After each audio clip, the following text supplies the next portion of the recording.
하나님의 말씀 누가복음 20장 41절에서부터 21장 4절까지 말씀입니다. 한 목소리로 읽겠습니다. 41절. 예수께서 그들에게 이르시되 사람들이 어찌하여 그리스도를 다윗의 자손이라 하느냐. 시편에 다윗이 친히 말하였으되 주께서 내 주께 이르시되 내가 내 원수를 내 발등상으로 삼을 때까지 내 우편에 앉았으라 하셨도다 하였느니라. 그런즉 다윗이 그리스도를 주라 칭하였으니 어찌 그의 자손이 되겠느냐 하시니라. 모든 백성이 들을 때 예수께서 그 제자들에게 이르시되 긴 옷을 입고 다니는 것을 원하며 시장에서 문안받는 것과 회당의 높은 자리와 잔치의 윗자리를 좋아하는 서기관들을 삼가라. 그들은 과부의 가산을 삼키며 외식으로 길게 기도하니 그들이 더 엄중한 심판을 받으리라 하시니라. 예수께서 눈을 들어 부자들이 헌금함에 헌금 넣는 것을 보시고 또 어떤 가난한 과부가 2렙돈 넘는 것을 보시고 이르시되 내가 참으로 너에게 말하노니 이 가난한 과부가 다른 모든 사람보다 많이 넣었도다. 저들은 그 풍족한 중에서 헌금을 넣었거니와 이 과부는 그 가난한 중에서 자기가 가지고 있는 생활비 전부를 넣었느니라 하시니라. 아멘. 예수님의 십자가를 향하여 나가는 그 모든 것을 방해하는 요소들 중에 또 하나는 편협함. 이 편협함에서 오는 위선입니다. 보통 허영의 모습으로 나타나죠. 긴 옷, 문안 받는 거, 높은 자리, 잔치의 밑자리, 보여지는 것, 대접받는 이런 자리, 이런 것들이 여러 가지 편협한 어떤 모습으로 나타나는데 먼저는 이 편협한 메시아 상으로 나타나는 거예요. 예수님께서 시편 110편에 있는 말씀을 인용하셔서 이제 말씀을 하십니다. 다윗이 그리스도를 나의 주라 하였으니 그리스도가 어찌 다윗의 자손이 될 수 있느냐. 이게 굉장히 중요한 얘기예요. 다윗의 자손이라는 말은 그리스어로는 그리스도, 그리고 히브리어로는 메시아라고 얘기를 합니다. 한문으로는 그걸 기독이라고 번역을 했죠. 다 알고 계시죠? 이 그리스도, 다윗의 자손이라는 말은 그리스도에 대한 가장 널리 알려진 그런 표현이에요. 유대인들은 메시아가 다윗의 자손으로 올 것이라고 기대하고 있었어요. 그러나 그 다윗의 자손은 유대인들만의 메시아로 이 땅에 오셔서요. 다윗의 자손으로 위대한 인물이 나타나서 무적의 지도자가 되고, 그래서 이스라엘이 세계를 제패하고 물리적으로 군사적으로 유대인들을 위한 풍요한 세상을 만들어 주어야 한다. 그렇게 기대하고 있었어요. 유대인들의 메시아관은 이스라엘이라고 하는 한 민족에 국한되어 있었고 자신들의 유익을 위해서만 존재하는 편협한 메시아관이었다라는 거예요. 나를 위한 메시아,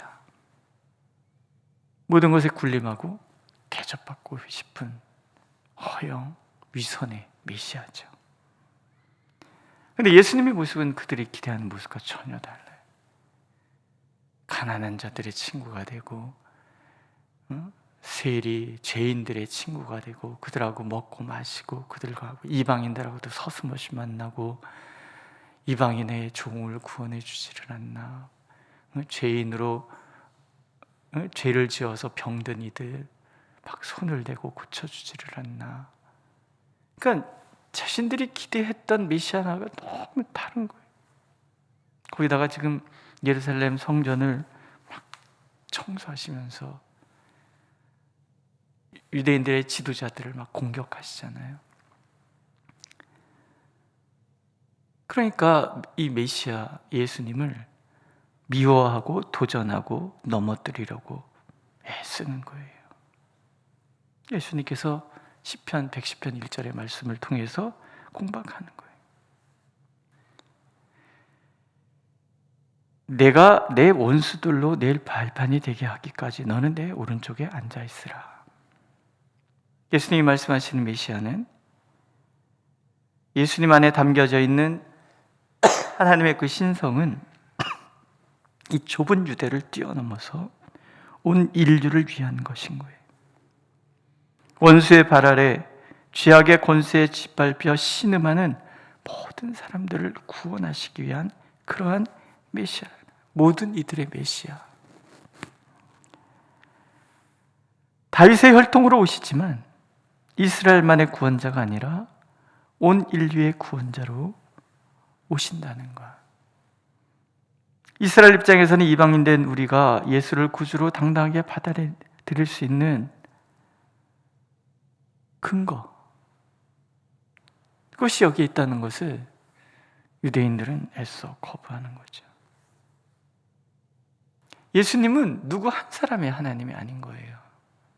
모든 이름 위에 가장 높은 이름으로 모든 이들을 하나님께로 인도하실 하나님께서 보내신 하나님의 메시아. 우리가 예수를 나의 구주로 영접하는 그 순간 죄악으로 하나님 밖에 있던 우리가 돌이켜 하나님 안에 들어올 수 있는 그런 순간이 되는 거죠. 그 순간부터 예수 그리스도의 권세는 내가 유대인의 혈통이 아니라 하나님의 자손으로서 그렇게 우리를 감싸고 그 이름의 권세를 덧입고 살아갈 수 있도록 우리를 인도해 가시는 거예요. 하지만 유대인들의 이 편협한 마음들이 십자가의 길을 가로막고 있는 거예요. 슬픈 일이죠. 하나님은 우리가 생각하는 것보다 훨씬 광대하시다. 인간이 가지고 있는 그 가치관, 그 그릇에 다 담을 수 없는 너무나 크신 하나님이라는 거예요. 그러므로 하나님에 대한 내가 가지고 있는 그 어떤 모습보다도 더 넓고 더 깊고 더 높으신 하나님을 우리는 받아들일 수 없기 때문에 예수께서는 우리가 주님 안에 있다라고 얘기하시는 거예요. 솔로몬이 성전을 건축할 때 어찌 이 성전이 하나님을 담을 수 있겠습니까? 그런 얘기를 해요. 마찬가지. 우리가 하나님께 속해 있는 거지 하나님을 우리 안에 담을 수 없는 거예요. 우리의 가치관 속에 하나님을 가둘 수 있는 것이 아니라 하나님의 생각 속에 우리가 들어가야 되는. 그래야 우리의 신앙이 올바른 신앙으로 바뀔 수 있고 내가 경험한 그 아주 작은 경험을 가지고 함부로 정죄하고 비판하지 않게 된다는 거예요. 가끔 신학교 다닐 때 친구들하고 그런 얘기 나눌 수 있어요. 저 전도사 이단 아니야? 저 전도사는 좀 이상하지 않아? 쟤는 인간성이 틀렸어. 어떤 친구는 신학교에서 오지 말아야 될 놈들이 3분의 2는 되는 것 같아. 뭐 이런 얘기, 막 그런 얘기를 해요. 그럼 이제 나이 드신 어떤 전도사님이 막 웃으면서 아마 천국에서 깜짝깜짝 놀랄 거야. 저 인간이 어떻게 여기 와 있대? 가장 크게 놀라는 게 뭔 줄 알아? 네가 거기가 있는 걸 거야. 우리가 상상할 수 없는 하나님의 그 광대하심 속에 우리가 살아간다는 것을 우리는 늘 감사하는 거죠. 그래서 내 옆에 있는 사람이 내게는 소중하고 귀하고 어쩌면 내가 존경해야 할 하나님의 사람일지 모른다는 그런 마음을 우리가 늘 갖는 것은 그것이 바로 십자가를 바라보는 하나님의 사람의 모습이라는 거. 하나님 우리가 알기를 원하시는 거죠. 그래서 예수님께서는 십자가로 그 모든 장벽을 다 무너뜨리셨잖아요. 오늘 우리가 하나님의 자녀가 된 이유 또한 유대인이 아니면서 하나님의 자녀가 된 이유 또한 그 십자가의 은혜 때문인 거죠. 이 사람들은 그런 생각을 가지고 있기 때문에 허영과 허세, 위선, 특권의식에 사로잡혀 있는 거예요. 옛날에 서기관은요 봉사직이었다고 그래요. 수입을 받고 일하는 자리가 아니라 가르침 그 자체를 기뻐하고 중시하는 그런 직분이었다라는 거죠.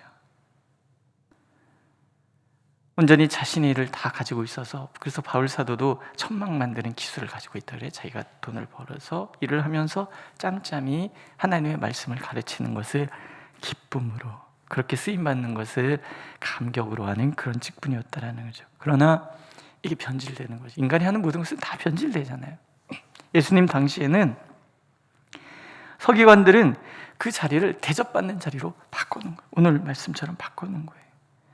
기록에 의하면 당시의 서기관들은요, 부모보다 더 우위의 대접받기를 좋아했다라는 거예요. 이런 말들이, 너희 친구에 대한 존경을 너희 스승을 위한 존경에까지 높이고 너희 스승에 대한 존경을 너희 하나님에 대한 숭배에까지 높여라. 스승에 대한 존경은 아비에 대한 존경보다 높아야 하나니 이는 아비와 아들은 둘 다 스승에 대하여 존경할 의무가 있기 때문이다. 아버지 존경하는 것보다 서기관을 존경하는 것이 더 중요하다. 그러니까 시장에서 긴 옷 입고 탁 서 있으면 사람들이 와서 아버지 안녕하십니까? 아버지도 아들도 다 인사, 이걸 좋아하는 거예요. 인사받는 거. 그 얘기예요. 그 다음에 현자의 지갑에 자기의 수입의 일부를 넣어주는 것은 하늘나라 학교에서 한 자리를 차지하는 것과 같다. 또 현자의 제자를 자기 집에 영접하는 사람은 날마다 희생 제물을 드리는 것과 같다. 자신의 집을 현자의 휴식처로 삼아라. 그래가지고 가난한 과부들의 집을 빼앗고 앉았다. 지금 예수님 그 얘기를 하시는 거예요. 보여지는 것을 중시하는 사람들은 대접받는 게 중요한 거예요. 그러나 그런 허영과 허세가 결국은 십자가 앞에 나가는 길을 가로막는다. 하나님께서 성경에 뭐라고 말씀하시느냐? 허영과 허세, 보여지는 어떤 신앙이 아니라 정말 하나님께서 원하시는 하나님을 사랑하고 하나님 앞에서 끊임없이 나를 돌아보고 그래서 하나님 앞에 올곧게 설 수 있는 그런 노력을 하는 삶, 이게 십자가의 삶이에요. 용서하라. 알지요? 우리 중에 용서하는 것을 모르는 사람이 어디 있겠습니까? 그러나 용서하는 것이 어렵습니다. 용서라는 말은요, 잊어버리는 거거든요. 지워버린다라는 뜻을 가지고 있어요. 옛날에 그 파피루스 이렇게 다시 쓰려고 그러면 물로 이렇게 씻으면 싹 없어지거든요. 그러니까 용서라는 것은 잊어버리는 거. 어떤 목사님이 그래요. 자기가 신학교 다닐 때 좀 모함을 당했던 적이 있었대요. 어느 날 그때 그 자기를 모함했던 친구가 와서 얘기를 하더래요. 미안해. 그때 신학교 다닐 때 내가 너 힘들게 한 거 미안해. 그래서 이렇게 얘기했대요. 아, 그거 나 다 잊었어. 그래서 그 얘기해요. 아, 그거 나 잊었어. 이게 잊어버린 걸까요? 안 잊어버린 걸까요? 안 잊어버린 거잖아요.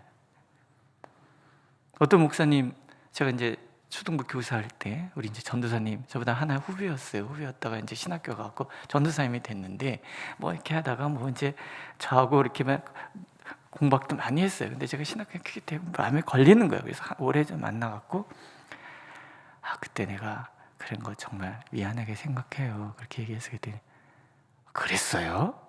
나쁜 사람이었었구만. 잊어버린 거죠. 진짜로 잊어버린 거죠. 그런 일이 있었어요.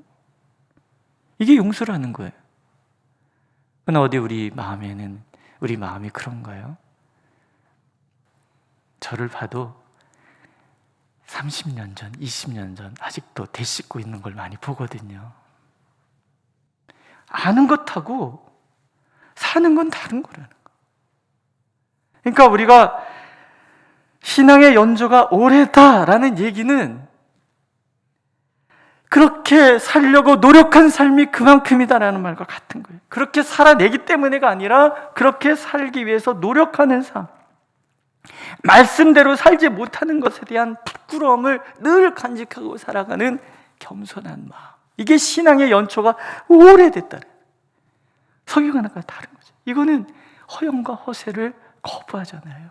늘 하나님 앞에서 내가 죄인 중에 괴수입니다, 늘 미안합니다, 죄송합니다, 이러고 살아가는 거죠. 그럼 죄책감만은 아닌 거죠. 내가 죄인 중에 괴수로다. 나는 누구보다 하나님의 그 깊은 사랑을 받은 사람이다. 그 사랑 때문에 끌어안고, 그 사람 때문에 용서하고, 그 사람 때문에 나를 내어주는 그런 삶, 그게 예수님의 삶이라는 거죠. 믿으십니까? 하나님, 오늘 우리가 그렇게 하나님 안에서 나를 돌아보고, 그래서 그 하나님의 말씀 앞에 늘 나를 쳐서 복종시키는, 우리가 앞에서 읽은 말씀처럼 모퉁이의 머릿돌이 떨어지면 내가 깨지고, 머릿돌에 내가 부닥치면 내가 가루가 되고, 늘 그런 기도가, 하나님, 나는 가루같이 다 사라지고 내 안에 주님만이 가득하게 하옵소서. 이게 이제 늘 우리의 기도가 돼야 되는 거죠. 이 결과가 21장 1절에서부터 4절 말씀이에요. 예수께서 성전에서 헌금 내는 것을 그렇게 보고 계시는 거예요. 부자들이 헌금함에 헌금을 넣어요. 보다 보니까 한 가난한 가부가 2렙돈을 넣고 있어요. 약 2,000원 정도 된다고 그래요. 그러니까 그때 한 끼 밥 먹으면 끝, 그런 돈을 내는 거예요. 주님이 보시고 감동받는 거죠. 부자들은 많은 것 중에 일부를 내었지만 이 여인은 자신의 전부를 드렸다. 무모한 거죠. 거의 무모할이 많지 관대하게 자신의 전부를 드리는 거예요. 괜찮아, 이거 드리고 나면은 오늘 하루 굶어야 돼요? 근데도 드리는 거예요. 왜? 하나님은 내 목숨보다 소중한 분이라는 거예요.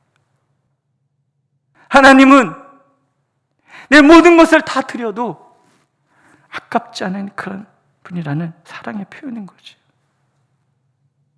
하나님 보시기에 많고 적음은 하나도 중요하지 않아요. 무엇이 담겨져 있는가가 중요하다는 거죠. 이게 지금 유대교의 비극인 거예요. 서기관들의 비극인 거예요. 그들은 대접받고 인정받고 아버지란 얘기 듣고 사람들한테 인사받는 게 중요해서 거기에 몰두하고 있는 동안 정말 하나님이 말씀하시는 율법의 참된 정신, 고아와 과부와 나그네를 그냥 두지 말아라, 돌아보지 않는 거예요. 그러니 한 여인이 2렙돈밖에 없어. 그것을 하나님 앞에 드릴 수밖에 없는 가난한 여인이 성전에 존재하는 거예요. 유대교의 위선인 거예요. 유대교는 그렇게 위선의 종교로 전락하고 있는 거죠. 오늘도 하나님께서 바라보시는 것은 위선이 아니죠. 보여지는 것은 하나도 중요하지 않은 거예요. 예수님은 당신의 모든 것을 내어주시기 위해서 우리에게 찾아오셨기 때문에, 십자가는요, 우리에게 모든 것을 내어주시는 하나님의 그 사랑의 표현이잖아요.